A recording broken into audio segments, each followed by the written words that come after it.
अफीम प्राप्त होती है। हाँ, पौधे का नाम बताओ। अफीम किससे मिलती है? हाँ, लिख लो। अभी इतना थोड़े क्वेश्चन करवाते हैं, मैं लिखवा देता हूँ। हाँ, अरे फल से नहीं मिलती है अफीम। लिखो पेपेवर सोमनिफेरम। पेपेवर ये क्वेश्चन लिख दो, इंपॉर्टेंट क्वेश्चन है, एग्जाम में संभावना रहेगी इनसे। पेपेवर सोमनिफेरम, इसको ब्लैक गोल्ड भी कहते हैं। लिखो काला सोना।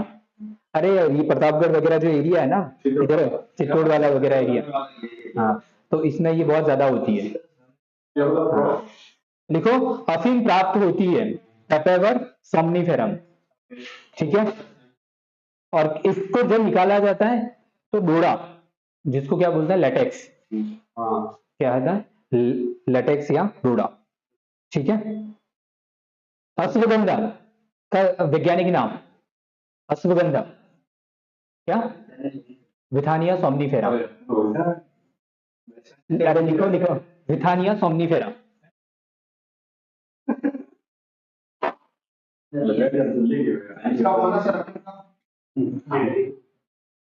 सोमनी लिखो, लिखो है ना, पेपेवर सोमनिफेरम, विथानिया सोमनिफेरम, ठीक है। नेक्स्ट लिखो सर्पगंधा। सर्पगंधा, सर्पगंधा का वैज्ञानिक नाम बताओ। राउल्फिया, राउल्फिया, राउल्फिया, सर्पेंटिना,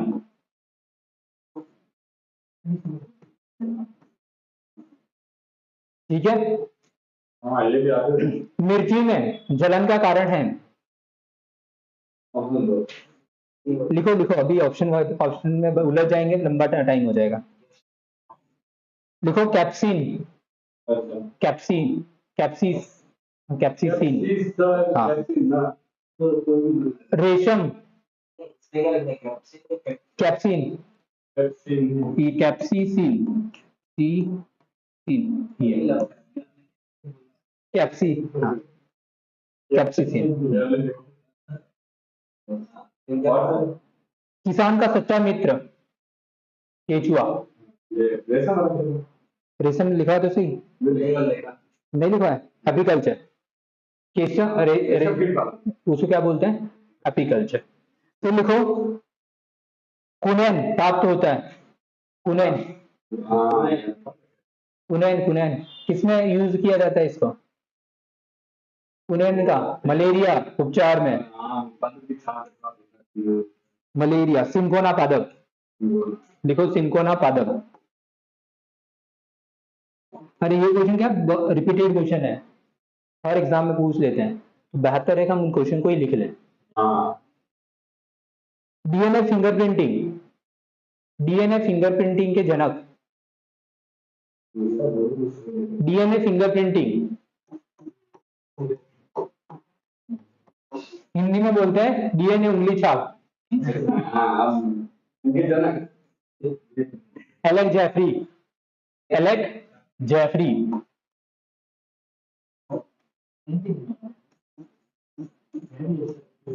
एक जावेद जाफरी है, ठीक है, ये एलेक जाफरी है,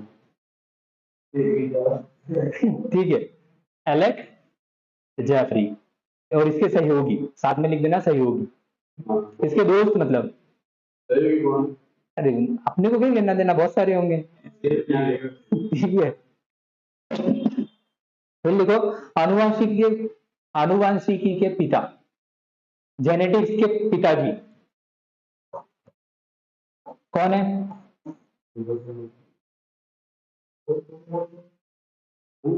जेनेटिक्स के पिता, अरे बहुत पॉपुलर नाम है, मेंडल, मेंडल लिखो। मॉडर्न जेनेटिक्स के पिता, मॉडर्न जेनेटिक्स के पिता, आधुनिक बैटसन, हाँ। कल एक इंसुलिन का भी नाम आया था, उसके खोज करता, बैटिंग और बेस्ट, हाँ सर। याद रखा करो, एग्जाम में इनसे रिलेटेड क्वेश्चन आएंगे, तब मेरे को याद करोगे। जीन शब्द किसने दिया? बैट्सन, हाँ, इंसुलिन, बैटिंग और बेस्ट, बैटिंग बैटिंग, हाँ।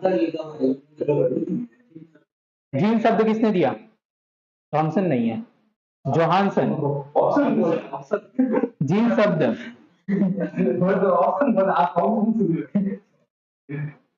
ऑप्शन बोला।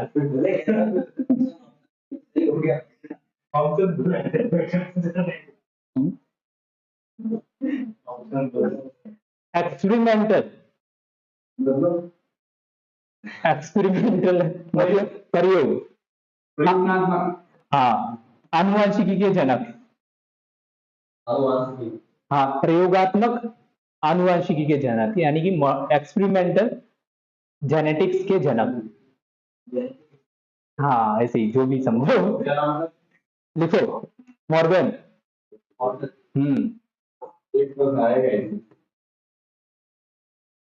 फिक्स है ना? राइजोबियम का कार्य क्या है? किसमें प्रेजेंट होती है राइजोबियम जीवाणु? अरे कौन सी कोशिका में होते हैं?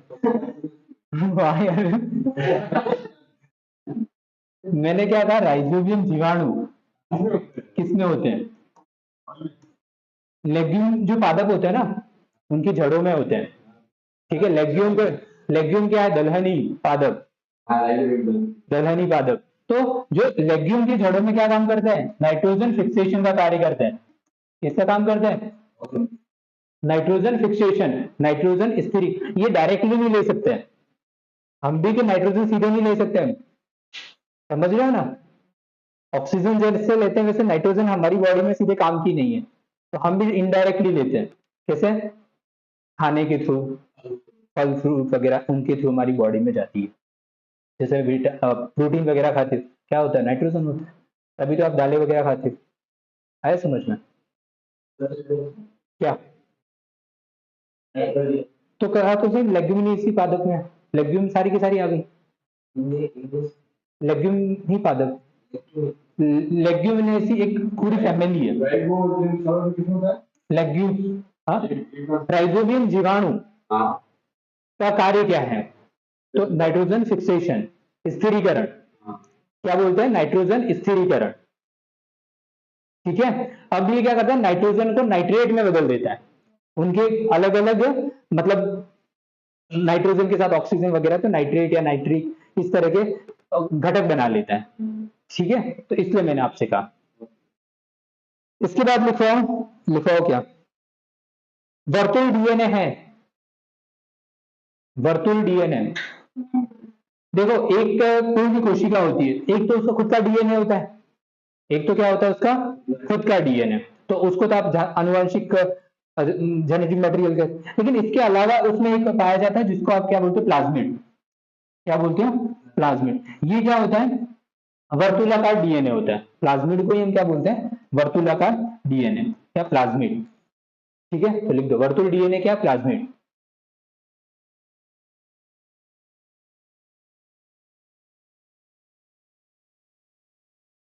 जीव द्रव्य नाम किसने दिया? जीव द्रव्य, प्रोटोप्लाज्म। एक तो साइटोप्लाज्म होता है, ये जीव द्रव्य किसने दिया? पुरकिंजे ने। किसने दिया? पुरकिंजे।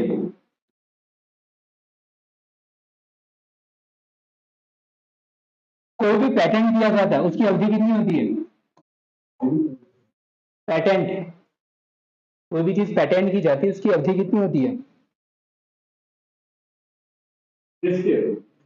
अरे कोई भी चीज विज्ञान वगैरह में, जैसे आजकल अब टैबलेट वगैरह ये जो भी खोज की जाती है, बनाया जाता है, पदार्थ बनाया जाता है, तो उसको पेटेंट कर, जैसे आईफोन है, आईफोन में सिक्योरिटी का वो क्या बोलते हैं? और वो सिक्योरिटी नहीं, जैसे पासवर्ड वगैरह उसके कोई वो नहीं कर सकता है, मतलब वो कंपनी उस तरह से आपकी प्राइवेसी के लिए, तो वो आपको खोल के नहीं देते ना। अगर कोई भी मतलब किसी ने उस फोन आईफोन को खरीदा, उसके पीछे पर्पस क्या है? सिक्योरिटी पर्पस से। तो कंपनी भी उसका तो चाहे तो वो आतंकवादी क्यों नहीं होगा, वो करके नहीं देगी। तो वो एक तरह का क्या है, उसका पेटेंट है। बाकी दूसरी कंपनी भी तो करवा सकती थी, आज दूसरी कंपनी क्यों नहीं कर रही है? क्योंकि पेटेंट किसका है? आईफोन का है। तो वैसे ही क्या, जैसे हम के मेडिसिन वगैरह में होती है, कोई फॉर्मूला बना दिया, कोई खोज कर ली हमने, तो पेटेंट हो जाता है। तो कितने समय की अवधि होती है? हाँ, उसका अधिकार है, वो उतने समय तक तो वो उसका क्या करेगी, यूज करेगी। जैसे कि आपने दवाइयां वगैरह नाम सुना होगा, एक तो क्या होती है जेनरिक, और एक होती है ब्रांडेड। नाम सुना है? जेनरिक जो दवाइयां होती है वो आपको गवर्नमेंट हॉस्पिटल से मिल जाती है, सस्ती मिल जाती है। आप खुद सोचो, जेनेरिक जो दवाइयां होगी, क्या उनका इफेक्टिव कम होगी? वो सिर्फ हमारे सिमिलर है, क्योंकि ये एक सरकार, आप सोचो कि जेनेरिक जो मेडिसिन है उसको किसी ने फॉर्मूले से बनाया और आपकी हेल्थ पर उसका क्या करना है, प्रयोग करना है। क्या आपकी जान को की वैल्यू कम करके उसको बनाया जा सकता है क्या? देखिए, इंसान की अहमियत है ना, कोई इसमें की क्वालिटी में कॉम्प्रोमाइज कर ही नहीं सकते। सिर्फ ब्रांड नेम का फर्क है। वो सिर्फ एक पीरियड तक, जैसे 20 साल का उसका पीरियड है, तो 20 साल तक वो कंपनी उसको क्या कर सकती है, उसने जितना समय लगा वो कमा लेगी, इसके बाद उस फॉर्मूले को वो सरकार को दे देगी। अब आप इसका क्या करो, यूज करो, तो उस फॉर्मूले से फिर से वापस रीमैन्युफैक्चर, तो वो सेम कंटेंट है। इसका कंटेंट क्या, पेटेंट का समय कितना होता है? 20 साल। 20 साल तक आप किसी भी चीज को क्या कर सकते हो, पेटेंट करवा सकते हो। सबसे मीठी सरकरा है, सब तो सबसे मीठी हो गई। क्या फालतू की बातें करते हो, सुक्रोज, इसको क्या बोलते हैं, टेबल शुगर, क्या बोलते हैं? सरलतम अमीनो अम्ल है, सरलतम अमीनो अम्ल ल्यूसीन। क्या है?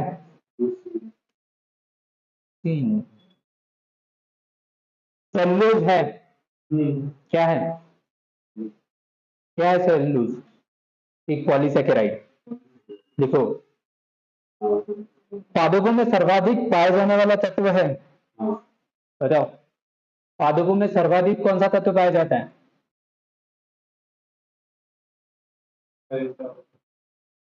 तत्व पूछ रहा हूं, तत्व है, कार्बन। पता नहीं है सर, सरलतम अमीनो अम्ल में ये इसमें ग्लाइसिन होना चाहिए, डाउट है, ग्लाइसिन कर दो, ग्लाइसिन ही कर दो। हाँ, नहीं लिखा, ओके, हाँ तो इसका ग्लाइसिन कर देना, बट ठीक है। टीके या वैक्सीन शब्द दिया, हाँ, वैक्सीन नहीं, वैक्सीन, वैक्सीन शब्द, वैक्सीन शब्द दिया, किसने दिया? पढ़ा है मैंने, चेचक में, जेनर,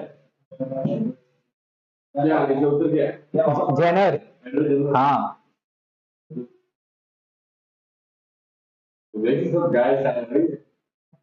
हाँ, उसी से, हाँ शायद काउपॉक्स बोलते हैं ना इसको, चेचक को, हाँ हाँ, तो उसी से। इरिथ्रोसाइट का निर्माण होता है, इरिथ्रोसाइट, इरिथ्रोसाइट का निर्माण होता है, कहाँ होता है?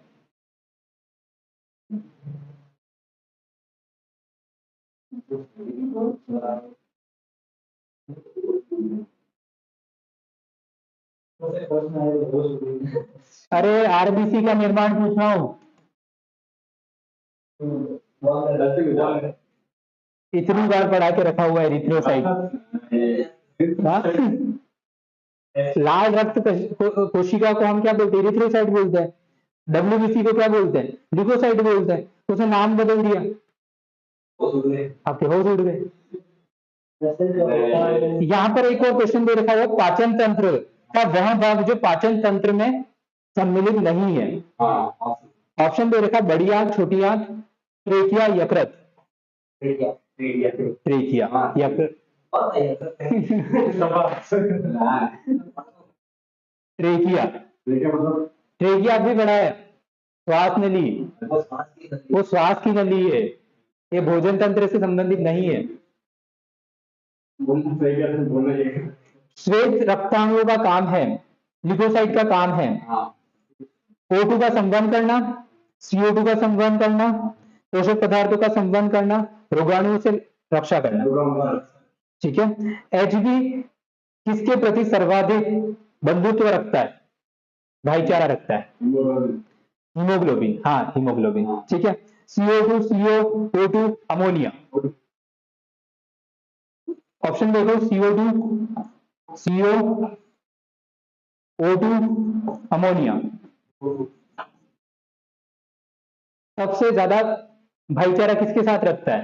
हीमोग्लोबिन।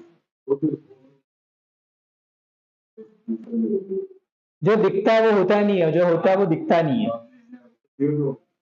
इसका उत्तर होगा CO, कार्बन डाइऑक्साइड। इसका जो बंधुत्व है सबसे ज्यादा, आपने देखा होगा कभी आपको क्या पेड़ के नीचे सुला दिया जाए, हाँ रात में, तो क्या होता है कि वहां पर रात में जो पेड़ पौधे होते हैं वो किसको उत्सर्जन करते हैं? CO2 को। CO2 का उत्सर्जन करते हैं, तो आपको किसकी संभावना हो जाती है कि आप बेहोश हो जाओगे, या फिर कि घर में के कोई अभी ये सर्दी का अभी पीरियड आने वाला है, सिगड़ी जला के आप सो जाओ, तो रात भर में पता चलेगा आप सुबह तक निपट लिए। क्या हुआ? ऑक्सीजन की कमी हो गई, और CO ने उसके साथ बॉन्ड बना लिया, किसके साथ? Hb के साथ। तो कार्बोक्सी हीमोग्लोबिन एक तरह का पदार्थ बन गया, और वो आपके लिए क्या होगा? जहरीला होगा। तो 200 गुना ज्यादा अच्छी बॉन्डिंग किसकी है? CO की, इसके बाद CO2 की। यानी कि ये अगर 20 से 30 गुना इसके साथ जुड़ पा रहा है, तो ये 200 से 300 गुना जुड़ेगा, और ये लेकिन वो तो क्या है ना, हम उसकी सुटेबिलिटी ज्यादा कहां पर है? अब आपको पता है कि एनवायरमेंट में ऑक्सीजन क्या है ज्यादा, सबसे ज्यादा एनवायरमेंट में ऑक्सीजन ज्यादा है, इसलिए हमें क्या लगता है कि ऑक्सीजन क्या करता है? आसानी से जुड़ जाता है। ऑक्सीजन आसानी से नहीं जुड़ता है, कौन जुड़ता है? CO जुड़ता है। तो एग्जाम में ऐसे पूछता है, इसलिए ध्यान रखना, इजी इजी क्वेश्चंस होंगे, दिमाग को एक्टिव रखना। एग्जाम में इसी को एक्टिव रखना जरूरी है। निम्नलिखित में से वायु द्वारा संक्रमित नहीं होता है? एड्स, सामान्य जुकाम, तपेदिक, इन्फ्लुएंजा। एड्स, सामान्य जुकाम जानते हो, फैलता है। इन्फ्लुएंजा फैलता है। तपेदिक, टीबी, कुष्ठ रोग। ठीक है। स्तनधारियों का हृदय होता है, स्तनधारियों का हृदय होता है पेशी, तंत्रिका, ऐच्छिक, अनुकंपी। अभी बताया मैंने, पेशी, मायोजेनिक। कैसा होता है? मायोजेनिक। फिर लिखो, जैव विविधता शब्द दिया। हाँ बताओ। हाँ, जैव विविधता, बायोडाइवर्सिटी। जैव विविधता होती क्या है? पहले तो ये बताओ जैव विविधता क्या होती है?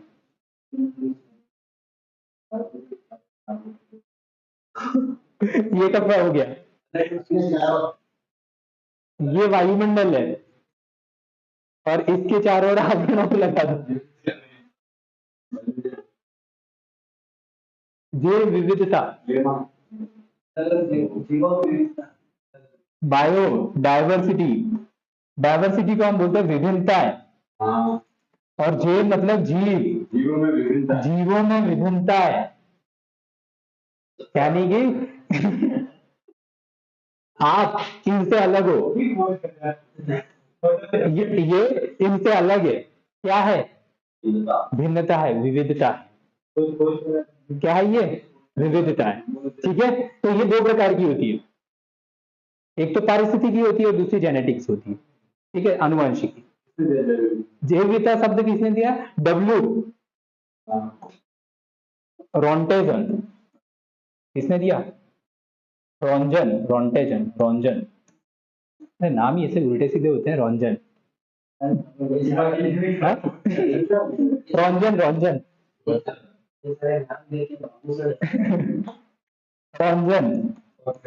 ठीक है। परिभाषित किसने किया? इसी ने किया। परिभाषित भी किसने किया? इसी ने किया, लिख दो। ये कब हुआ? 1992 में। हाँ, कब कहाँ हुआ ये भी लिख लो। मतलब इसको परिभाषित किया तो ब्राजील में, वहां पर एक सम्मेलन हुआ था, पृथ्वी सम्मेलन, शिखर सम्मेलन नहीं, पृथ्वी सम्मेलन, पृथ्वी सम्मेलन, अर्थ समिट। और ब्राजील में भी कहा हुआ? रियो डी जनेरियो में।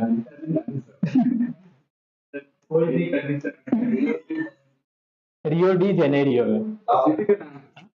हाँ, जगह का नाम है। खोज नहीं करते, ये ना परिभाषा देते, ठीक है।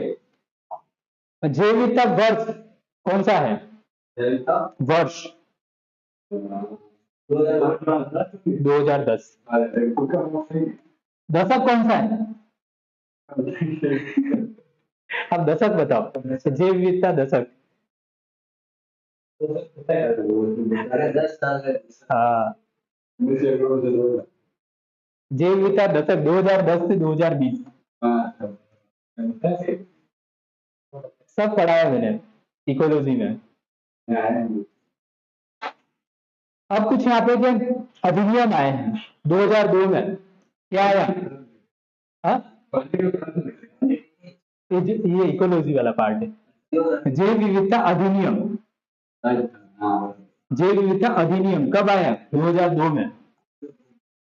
अधिनियम पहले आता है, काम बाद में शुरू होते हैं, 8 साल बाद शुरू हुए, ठीक है। नियम तो हमेशा पहले ही आते हैं। फिर लिखो, जैव विविधता दिवस, दिवस दिवस डे कब मनाया जाता है? कब मनाया जाता है? 1 जुलाई को क्या मनाया जाता है? डॉक्टर, डॉक्टर डे 1 जुलाई को मनाया जाता है ना? शायद नहीं, 100%। हाँ, जैव विविधता दिवस 22 मई, ठीक है। जल दिवस 22 मार्च। पृथ्वी दिवस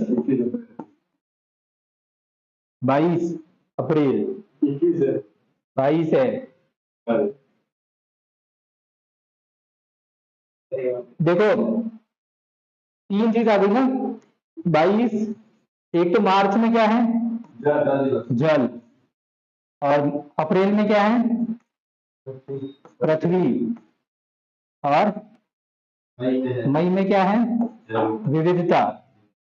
तो पृथ्वी को क्या करो, बीच में रख लो ऊपर, और इसको नीचे नहीं, मतलब तो उसमें क्या कर लो, वेरिएशन क्रिएट कर दो, ठीक है। और एक है, अभी एक और दिवस गया था 5 जून, पर्यावरण दिवस। कौन सा? पर्यावरण दिवस, इसको भी लिख लो। अभी कल परसों एक और दिवस गया था 16 सितंबर, ओजोन दिवस, O3 डे, ठीक है।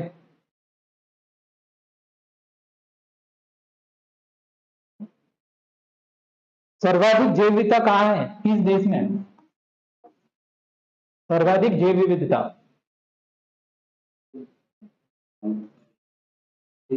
ब्राजील।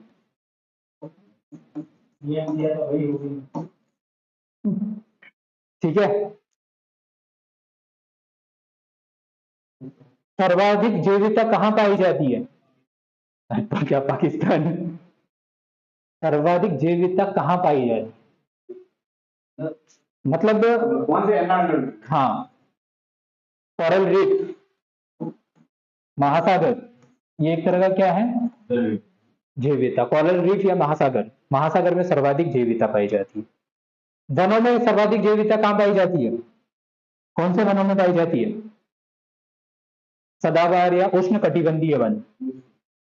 कौन से वनों में? उष्ण कटिबंधीय वनों में।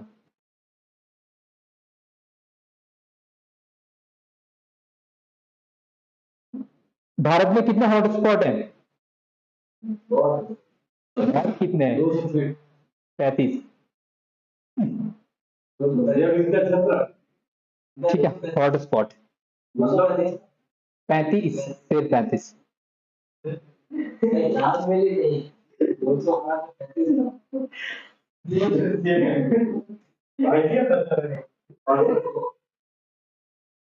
आणविक केची किसको कहते हैं? हाँ, जेनेटिक इंजीनियरिंग पढ़ा है? इंजीनियरिंग का मतलब क्या होता है?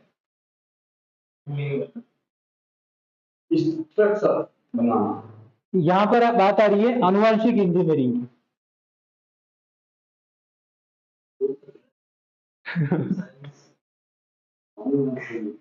देखो, इंजीनियरिंग यहाँ पर आनुवंशिक इंजीनियरिंग की बात जब हम करते हैं तो यहाँ पर क्या होता है, एक तो क्या,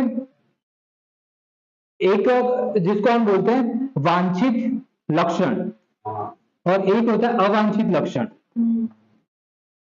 मतलब समझ में आया? डिजायरेबल और नॉन डिजायरेबल। ठीक है। अब भाई आणविक कैची, देखो जेनेटिक इंजीनियरिंग हम किस बारे में बात करते हैं, एक तो होता है वांछित और एक क्या होता है अवांछित। और मैंने आपको बताया जब भी हम टेक्नोलॉजी की बात करें या इंजीनियरिंग की बात करें तो हम वहां क्या चाहते हैं कि हमारी जो लाइफ है उसको क्या करना चाहते हैं, आसान बनाना चाहते हैं। तो हम क्या करेंगे कि हमें इस इंजीनियरिंग का प्रयोग करके प्रोडक्शन को इंक्रीज करना है। हमारे रिक्वायरमेंट क्या है, फूड है या कोई इस तरह के पादप वगैरह हैं जिनमें के ज्यादा रोगग्रस्त हैं लेकिन हमारे लिए उपयोगी हैं, तो उस रोग कारक को हटाना चाह रहे हैं, तो हम जीनों में क्या कर देंगे, हेर फेर कर देंगे। तो उसी को बोलते हैं इंजीनियरिंग। आनुवंशिक इंजीनियरिंग का मतलब समझ में आया, जीन में हेर फेर कर देना। अब जैसे कि आपका कोई जीन है जिसमें कोई गड़बड़ी है तो हम क्या करते हैं, उसको निकाल के फेंक दें और दूसरा आके लगा दे, फिर मॉडिफिकेशन कर दे। जैसे आपका थोबड़ा अच्छा नहीं लग रहा हो तो थोबड़ा क्या कर दिया, रिप्लेस कर दिया, सर्जरी। तो ये इंजीनियरिंग है, ये अल्टीमेटली क्या है, इसको ही हम क्या बोलते हैं, इंजीनियरिंग बोलते हैं। आजकल संभव है। अभी एक मूवी आपने देखी हो, अद्भुत,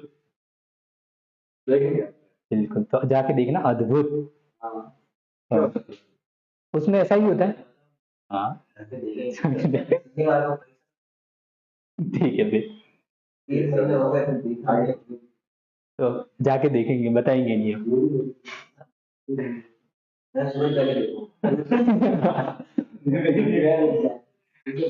अरे इधर आ जाओ। ठीक है, तो हम कहां पर थे, इंजीनियरिंग पे।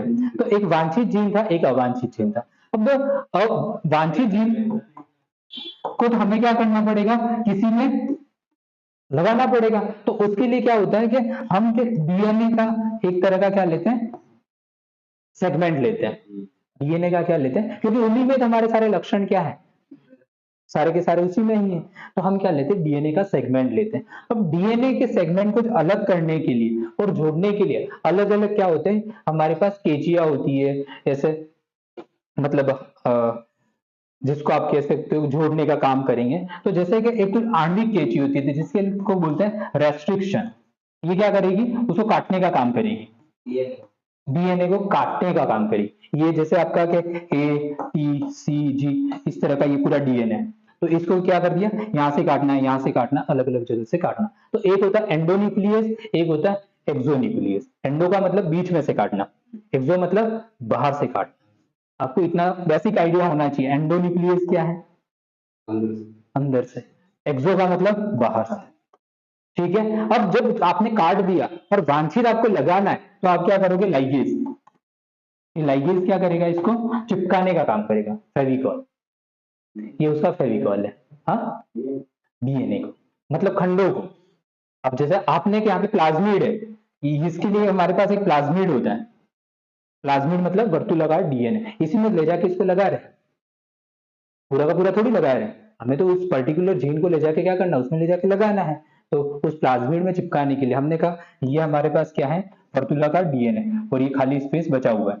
तो अब इसमें ले जाके जब लगा रहे हैं तो ऐसे थोड़ी लग जाएगा, तो हमें क्या इसकी जरूरत पड़ेगी, लाइगेज की जरूरत। तो डीएनए के खंडों को जोड़ना, तोड़ना, ये हमारे लिए थोड़ा बहुत इंपॉर्टेंट पार्ट है। ठीक है, ज्यादा हम इन डेप्थ नहीं जा रहे हैं, बस इतना सा आप ध्यान रखना। ये क्यों बता रहा हूँ, क्योंकि आपका टेक्नोलॉजी वाला पार्ट है ना, टेक्नोलॉजी वाला पार्ट, सूचना और प्रौद्योगिकी, फिर बायोटेक्नोलॉजी, तो है आपका। ठीक है, इसके अलावा एक और चीज आती है, जब पादप को आप देखते हो तो पादप के एक बीज होता है, और उसका जब बीज होता है तो उसका अलग अलग पार्ट होते हैं, जिसको आप एक बोलते हो, जिससे कि ये बीज से अंकुरण होता है, उसको क्या कहा जाता है, मूलांकुर। जो अंकुरित भाग निकलता है उसको क्या कहा जाता है, मूलांकुर। अब ये मूलांकुर आगे वृद्धि करके क्या बनाता है, पादप जैसी संरचना बनाएगा। तो उसका जो ऊपरी पार्ट होता है उसको क्या कहा जाता है, प्रहू। क्या कहा जाता है, प्रहू। प्रहू से क्या निकलता है, तना। क्या निकलता है, तना। तना। तो ऐसे आपसे एग्जाम में पूछ सकता है, प्रहू का मतलब क्या होता है, मूलांकुर का मतलब क्या होता है। ठीक है, तो ये पादप के अलग अलग सेगमेंट है। अब इन पादपों को भी कहा होता है, क्या अलग अलग तीन तरह के पादप होते हैं। एक तो होते हैं झाड़ी वाले, एक घास, और एक पेड़, बड़े पादप। ठीक है, अलग अलग। शाख, इस घास को आप क्या बोल सकते हो, शाख भी बोल सकते हैं। इंग्लिश में कहो तो श्रब, हर्ब और ट्री। अब समझ में आ गया, तीन इस तरह से। तो सबका विकास ऐसे ही होता है। प्रभु तंत्र क्या होता है, फिर ये वाला पार्ट क्या होता है, इस बेसिक पूछ लेते हैं। अब इसका साइंस में जब यूज होगा तो यहाँ पर क्या होगा, इसकी जो विभाजनशील कोशिका है तो वहां से इनको अलग किया जाएगा, तो इनको बोलते हैं कर्तोत्तक। क्या बोलते हैं, कर्तोत्तक, जिसको काटा जाता है। अब इसको वहां से अलग सेपरेट किया जाए। ठीक है, ये सारा डीएनए फिंगरप्रिंटिंग वगैरह सब में आ जाएगा। ये ऊपर ऊपर से पढ़ा है, अभी तक हमने कुछ खास नहीं पढ़ा है। अब हाँ, ये बहुत कुछ है इसमें। इसमें तो आप पढ़ते जाओ, खत्म ही नहीं हो।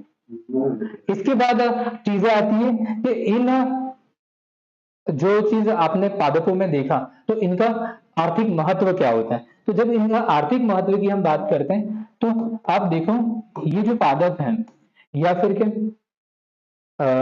शाक झाड़ी वगैरह जो भी आपने देखी, तो इनका आर्थिक महत्व क्या क्या हो सकता है।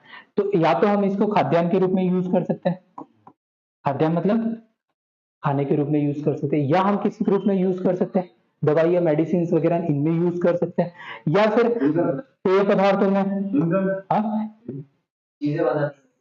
एक इमारत वगैरह में इसका उपयोग किया जा सकता है, इमारत वगैरह में इसका उपयोग किया जा, और दूसरा औषधि के रूप में, जिसको आपने अभी बताया दवाइयाँ, या फिर इस इमारत को आप क्या व्यापारिक रूप में, कमर्शियल, कमर्शियल रूप में इसका उपयोग है। अब आपने खाद्यान्न के रूप में देखा था, तो इसमें रबी खरीफ की फसलें वगैरह सब देख लोगे, दलहनी वगैरह सब कुछ देख लोगे।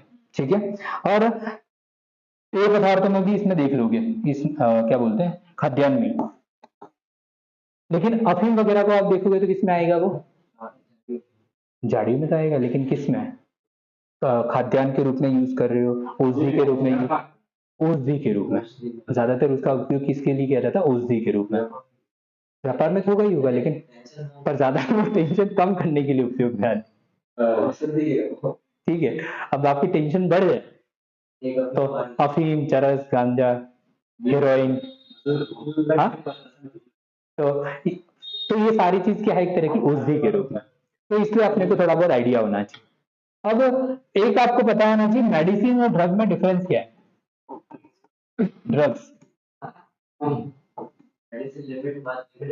बिल्कुल, ड्रग्स ही मेडिसिन है, लेकिन मेडिसिन ड्रग्स नहीं है।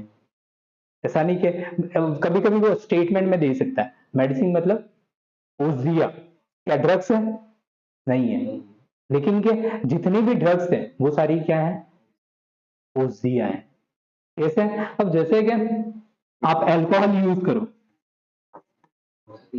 औषधि है। कब, जब इसको सर्दी जुकाम में एक लिमिट ही अमाउंट में यूज किया जाए, लेकिन इसको 30 ml में यूज किया जाए तो फिर बढ़ जाएगा, हानिकारक। आगे समझ में, तो ये हमें बेसिक आइडिया हो गया। नेक्स्ट, अल्कोहल समझ में आ गया ना। जितनी भी कप सिरप वगैरह होती है सब में अल्कोहल होता है, सैनिटाइजर वगैरह जितने भी आपने यूज किया सब में अल्कोहल होता है 70%। एक भी इंसान ऐसा नहीं कह सकता है कि मैंने अल्कोहल नहीं पिया है, क्योंकि कप सिरप बचपन में पिया ही होगा, अभी नहीं पीते अलग बात है, अभी भी तो बस तो उसमें कफ सिरप और डिकोल्ड पता क्या क्या बोलते हैं उसको, ऐसे ही कुछ बोलते हैं ना? हाँ, कफ के लिए जितनी भी होती है उसमें 60 to 70% क्या होता है, अल्कोहल। जितना ज्यादा अल्कोहल हाँ दिखता नहीं है, लेकिन जितना ज्यादा अल्कोहल उतना ही उसको क्या कहा जाता है, एफिशिएंट है, यूजफुल है। मतलब तो आजकल बैन करके रखा हुआ है, तो छोटे बच्चों को कफ सिरप नहीं दिया जाए, सरकार ने बैन लगाया। क्यों? उनको चढ़ जाती होगी ज्यादा, नींद आ जाती है, ठीक है, आती है, सीधी सी बात, अल्कोहल है। आ गया समझ में? फिर हम इसरो की स्थापना कब हुई? 1800 के आसपास। भारत आजाद नहीं है और आपने इसरो की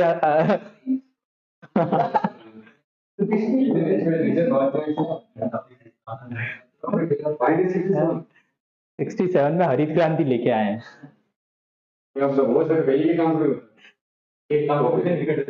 सही बात बिल्कुल। अरे बाद में आप ये क्या बोलते हैं, डिस्कशन बाद में करना, कौन कब पैदा हुआ, अभी इसरो का की बात करते हैं। 1969, थोड़ा सा ठीक है, ठीक है। प्रथम इसके अध्यक्ष कौन थे? विक्रम साराभाई।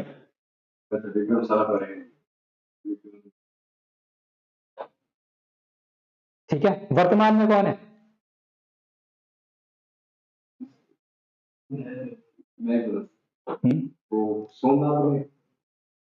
सोमनाथ।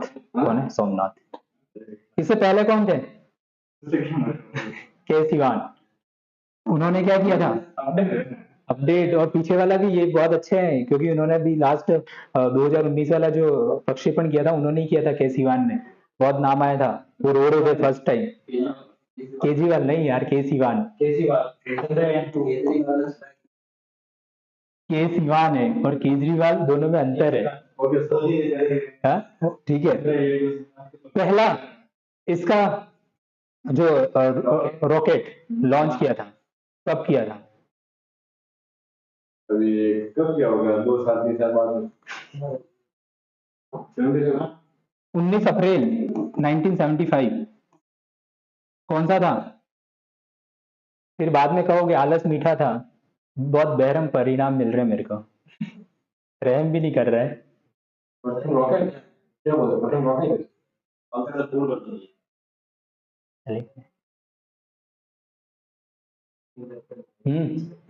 होता है ना, आलस कितना मीठा मीठा लगता है।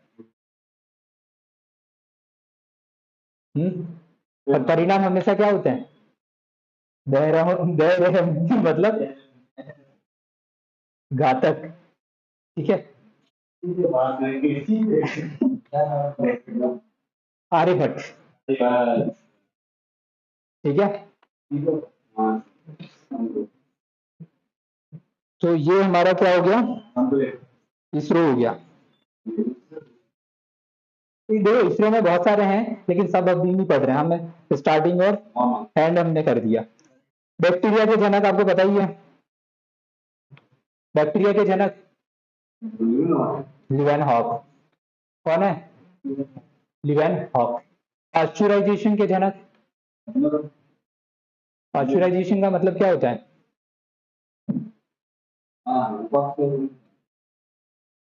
Louis Pasteur. क्या किया लुई पाश्चर ने? तो वैक्सीन किसने दिया है? टीका और वैक्सीन में अंतर क्या है? पाश्चराइजेशन।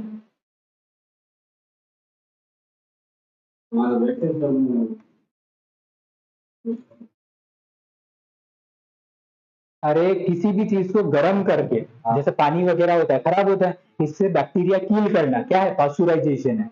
आप जैसे नल का पानी है, सीधा नहीं पीते हो, छान के पीते हो या और ज्यादा खराब हो? फिल्टर, अरे फिल्टर नहीं हो तब, फिल्टर तो ये अभी आया है। नहीं, कपड़ा लगाने से पहले जैसे गर्म करते हैं, तो उसमें से क्या होता है, बैक्टीरिया मर जाते हैं। बाकी आज से अगर 10 साल 20 साल पीछे जाओ तो कपड़ा तो था, लेकिन ये क्या बोलते, फिल्टर वगैरह कहाँ थे, तो गर्म करते थे वो। हाँ, हाँ वो तो फ्लोराइड तो होता ही है, लेकिन उसमें बैक्टीरिया किल हो जाते हैं। पाश्चराइजेशन का सिंपल सा मतलब क्या है, बैक्टीरिया को किल करना, यानी कि जीवाणु को मारना। ठीक है, तो वो किसने बताया, लुई पास्चर ने बताया। ठीक है, टीका और वैक्सीन, हाँ अब ये मेरे को तो बताओ, टीका और वैक्सीन में क्या अंतर है? वैक्सीन का मतलब है टीका बोलना है। हमको टीका नहीं लगता है।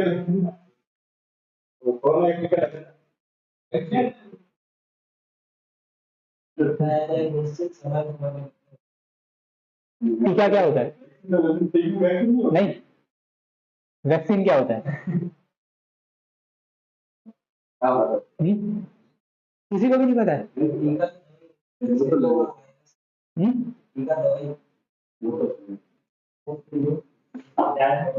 देखो, टीका और वैक्सीन एक ही होता है, इंग्लिश में टीका को वैक्सीन बोलते हैं।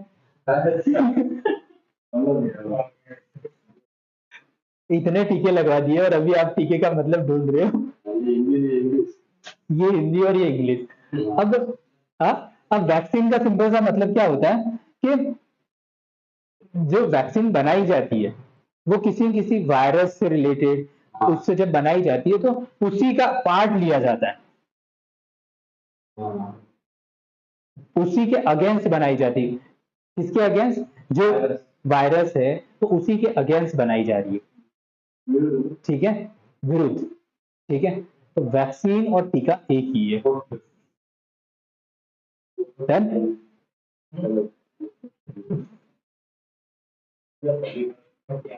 पता है, यहाँ पे मेरे पास एक अच्छी सी लाइन है। जो टीनेजर लोग होते हैं ना, टीनेजर मतलब 18 प्लस नहीं, 13 से 18 के बीच के, तो वो ज्यादातर के जब टीनेज में होते हैं ना, 10 में से 9 काम उनके असफल हो जाते हैं। अगर 10 में से 9 काम कैसे हो जाते हैं, असफल हो जाते हैं। बता सकते हो इसके पीछे रीजन क्या है?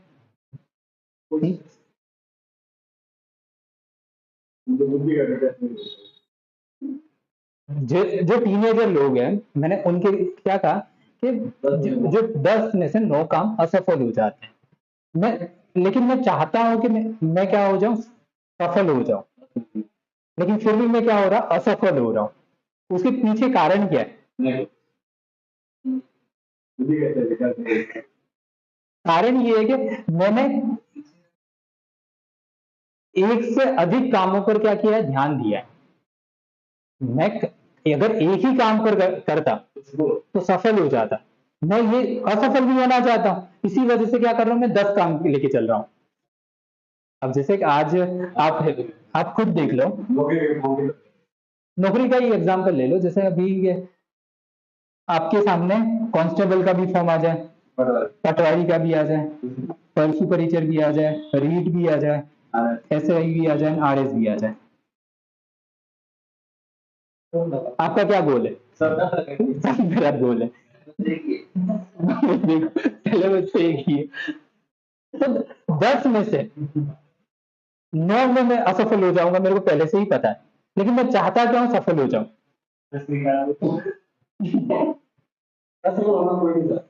तो वही तो, चाहता तो मैं सफल हूं, लेकिन इसी में से अगर मैं किसी एक को अगर कर लेता सही तरीके से, तो मैं हो सकता है 10 में क्या हो जाता, सफल हो जाता। टीनेजर की सबसे बड़ी विडंबना यही है, लेकिन गोल हमेशा हम एक, नहीं बड़ा सोचने का भी मैटर नहीं होता, सोचना ऐसा कि जैसे एक स्मार्टली सोचना होता है। स्मार्टली का सिंपल सा मतलब ये है कि जिसको आप सच में के आपके थॉट प्रोसेस, सुनो, आपके थॉट प्रोसेस से और आपकी रियलिटी से रिलेट करता हूं। ऐसा एक तरह का मतलब गोल डिसाइड करो जिसको सच में आपको लगता है कि ये अचीव किया जा सकता है। दूसरा क्या, आपकी जो पर्सनालिटी से आपसे रिलेट करता हूं और इंटरेस्ट हो, उस 4-5 पैरामीटर्स को एक तरह से क्या करो, देखो। इसके बाद क्या कर लो कि हाँ इस पर काम पे लग जाओ, तो वो चीज पॉसिबल है। लेकिन 10 काम अगर आपने डिसाइड कर लिए एक साथ और फिर आप चाह रहे हो कि मैं क्या सफल होना चाहता हूं, तो 90% संभावना है कि आपके 9 में फेल हो जाओगे। 90% संभावना 9 में फेल हो जाओगे। लेकिन अगर जस्ट अपोजिट किसी एक पर अगर आपका पूरा ध्यान हो तो आप 10 गुना एफर्ट कहां पर लगाओगे, एक जगह पर लगाओगे।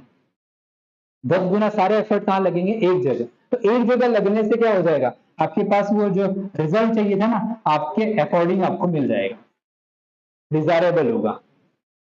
ठीक है, तो बस वो 20-25 साल की जो एज होती है ना, हाईली एनर्जी वाली, वो इसीलिए फेल ज्यादा हम होते हैं। हमें भी बाद में समझ में आया, ऐसा ही नहीं कि आपको ही, सबके साथ यही होता है, हमारे साथ भी ऐसा ही हाँ, प्रकृति का नियम है। वो क्या बोलते हैं, गोल खेल खेल।